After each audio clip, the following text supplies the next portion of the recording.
क्या आपको भी लगता है कि आप अपने करियर में स्टक हो गए हैं, करियर ग्रो नहीं कर रही है, या फिर आपके पीयर या आपके फ्रेंड जैसे जैसे बहुत जल्द करियर में आगे बढ़ रहे हैं, आपकी ग्रोथ नहीं हो पा रही है, आप स्टैग्नेंट हो रहे हैं?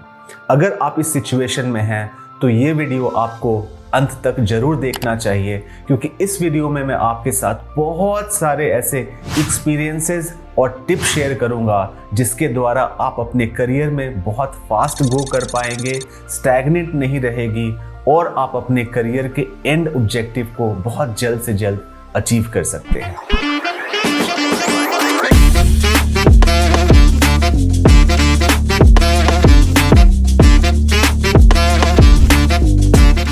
बहुत सारे मिस्टेक्स हम और आप करते हैं जो अपनी करियर को शुरुआत करते हैं। हम अपना पूरा ध्यान, पूरा फोकस हार्ड वर्क पे लगाते हैं, मेहनत कैसे करनी है, क्योंकि हम लोगों को शुरू से ये बताया गया है कि मेहनत से ही आप सफल हो सकते हैं। लेकिन अनफॉर्चुनेटली आजकल के कॉर्पोरेट की रियलिटी कुछ और है। आपको मेहनत के साथ साथ कुछ और भी करना होगा, लेकिन वो क्या है यही मैं आपके साथ शेयर करने वाला हूं। कुछ पॉइंट्स जो आपको बहुत ही हेल्प करेगी, जो आपको तुरंत से तुरंत इंप्लीमेंट करना चाहिए। सबसे पहला, बिल्ड नेटवर्क।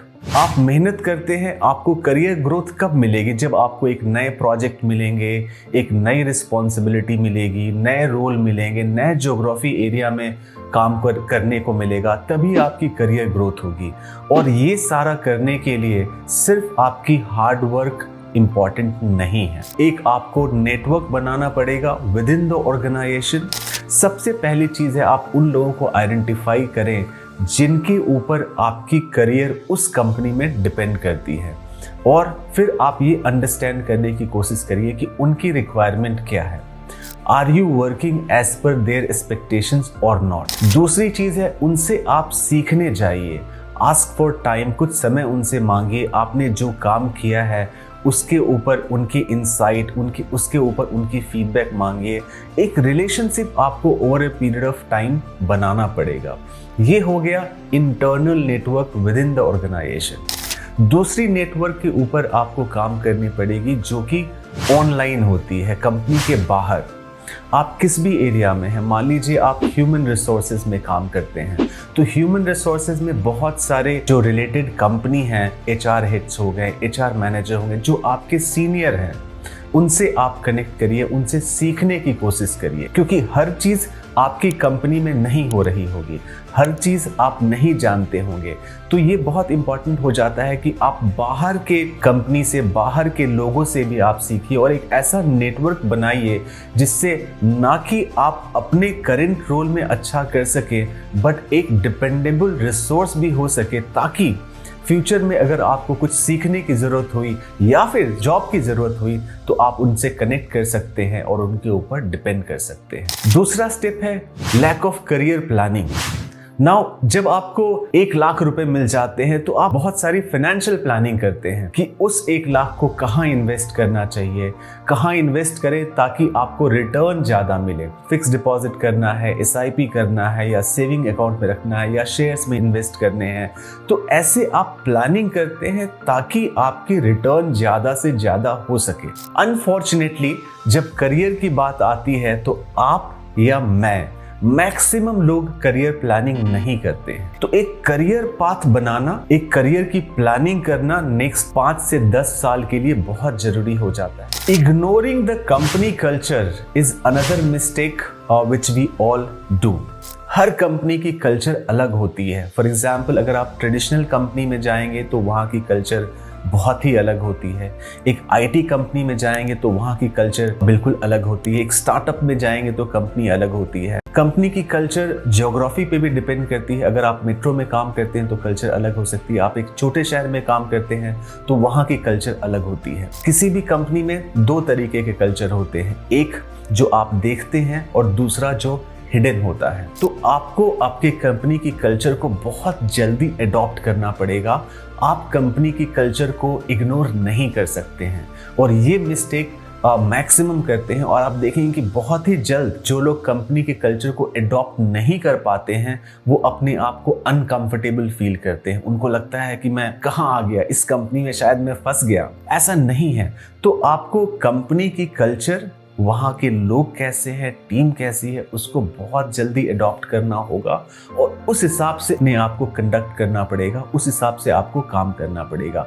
किसी किसी कंपनी में बहुत फॉर्मल कल्चर होता है, फॉर्मल इन्वायरमेंट होता है, so you need to be formal. तो ये आपके लिए बहुत इंपॉर्टेंट है दैट आप कंपनी के कल्चर को इग्नोर ना करें, और ये आपके सक्सेस को बहुत जल्दी डिटरमिन करेगी। Next mistake to avoid is comfort zone. ये हमेशा होता है। आप घर में भी जिस सीट पे, जिस सोफा पे बैठ के टीवी देखते हैं वहीं आपको देखना अच्छा लगता है, जिस चेयर पे बैठ जाते हैं वहीं आप कंफर्टेबल हो जाते हैं। ऑर्गेनाइजेशन वैसा नहीं है, तो आपको किसी भी रोल में कंफर्ट जोन में नहीं जाना चाहिए। मैंने बहुत लोगों को देखा है कि रोल चेंज नहीं करना चाहते हैं, लोकेशन चेंज करना नहीं चाहते हैं, मैनेजर चेंज नहीं करना चाहते हैं। अगर आप कंफर्ट जोन में आ गए हैं और कंफर्ट जोन में ही आपको अच्छा लगता है तो आप अपनी करियर की सबसे बड़ी मिस्टेक कर रहे हैं। You should be open to experiment, you should be open to take more project, you should be open to take more responsibility, और कंफर्ट जोन में कभी नहीं आइए। और बहुत ज़्यादा अगर आप अनकंफर्टेबल फील कर रहे हैं तो आपको कंपनी स्विच करने की भी आप सोच सकते हैं। So comfort zone is something which you must avoid. और next mistake which we all do is that हम काम में ही लग जाते हैं। We should always remember that work life, professional life is a part of life, is not the complete life। तो अब एक वर्क लाइफ बैलेंस होना starting beginning of the career बहुत जरूरी है। बहुत मेहनत करिए, बहुत हार्ड वर्क करिए, हार्ड वर्क का कोई सब्स्टिट्यूट नहीं होता है।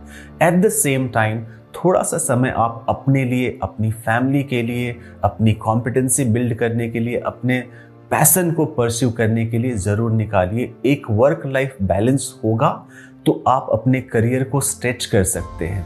बहुत ज़्यादा डेडिकेशन से, बहुत ज़्यादा अगर आप बर्नआउट हो जाएंगे तो आपकी करियर एक लॉन्ग टर्म करियर होने में प्रॉब्लम हो सकती है। And final mistake which I would ask you to avoid is not building a personal brand। Company में काम करना, कंपनी के लिए काम करना बहुत जरूरी है। उसके साथ साथ ही आपकी एक पर्सनल आइडेंटिटी होनी बहुत जरूरी है, क्योंकि फ्यूचर में जब आप जॉब चेंज करेंगे या फ्यूचर में उस कंपनी में ही जब एक अच्छे रोल की कंटेंशन बढ़ेगी, 2-3 दावेदार होंगे, तो एक पर्सनल ब्रांड बहुत इंपॉर्टेंट हो जाता है।